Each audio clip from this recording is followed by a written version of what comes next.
ተፋበታል። ኢዳይምን ዳዳ የሚባለውን ፕሬዝዳንት ታውቃለሽ?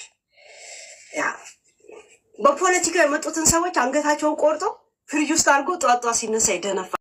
ዘቢባ ግዴታ መካድ አለብህ ብላለች። የእውነት 2 ፀጉር አውጥተህ እኔን ትክደኛል? ስሜን እያነሳች እስፔሻሊ ደግሞ የባለቤቴን ስም እየተናገረች እያነሳች ፕሊዝ ሊቭ ሄር አሎን። እኔ ማላቃት ሴትዮ እኔ አላቅሽም።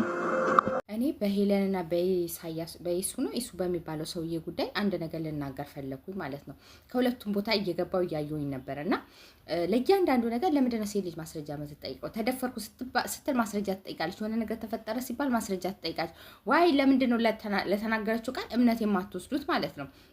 በእርግጠኝነት እቺ ልጅ ደግሞ ማስረጃ ልታመጣ ትችላለች ይመስለኛል። ሳያት ሁኔታዋን ዝም ብላ ከመሬት ተነስታ ባጠፋው እሱ ላይ ልትፈርድ እሱን ፍቅረኛዬ ነው ብላ ስሙ ልታጠፋ አትችልም። የሆነ ነገር ይኖራታል።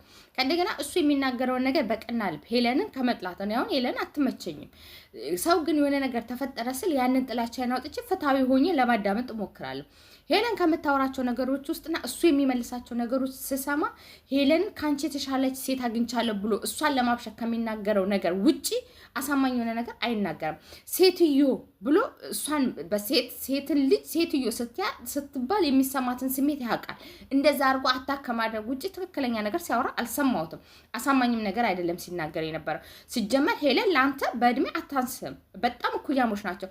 ከዘቢባ ጋር 10 ዓመት ልዩነት ነው ያልኩት ውሸት ነው። በጣም በእድሜ ትበልጣታለህ። እኔ የመርካቶ ላይ አውቃታለሁ ልጅቷን ማለት ነው። ኖርማሊ ትውውቅ ባይኖረንም እንደዚህ ልጅነቷን አውቀዋለሁ። አንተ በ10 ዓመት ብቻ አይደለም የምትበልጣት፣ በጣም ትበልጣታለህ። ሲጀመር እኩያ የምትሆነው ከሄለን ጋር ነው። ያላቻ ጋብቻ እንደማለት ነው። አንተ እሷን ያገባሃት ማለት ነው። ያርግልህ፣ ጥሩ ነው። ወንድ ልጅ መጠጥ ሲል ጥሩ ነው። ግን አንተ አሁን እሷን አታከማረግ ውጭ ምንም የምታደርገው ነገር የለም። ሲቀጥል ሴት ልጅ ለምትናገረው ቃል እምነት ሊሰጥ ይገባል። እቺ ሴትዮ ያለምንም ምክንያት እሱን ቬሎ ገዝታ ምን ብላ እንትን ልትለው አትችልም። ኖሬ ላይ ጋለ እንዲሁ ወንዶች ተደራጅተው ምን ያክል ሴትን ለማጥቃት ጃፒ ተሴ የሚባለው ምናምን ተደራጅተው ልጅቷን ለማጥቃት ሲሞክሩ ሴቶች ከስር ሆናችሁ ታረጋርጋላችሁ፣ ታሳፍራላችሁ። ቢያንስ እውነት ባይኖራት እንኳን በትክክል መንገድ እቺ ሴትዮ ከመሬት ተነስታ ሰውየውን እንደዚህ እያጠቃችሁ ከሆነ የአእምሮ በሽተኛ ናት፣ ሕክምና ነው የሚያስፈልጋል። ግን ምንም ግንኙነት ኖራቸው እያወራሽ ከሆነ ቢያንስ የሚሰማ ሰው ያስፈልግ ነበር። ሁላችሁም እሷ ላይ ተነስታችሁ ፈረዳችሁ። ሲጀመር ንግግር እንኳን የማይችል ሰው ነው እንኳን ቀረብሽ ልዬ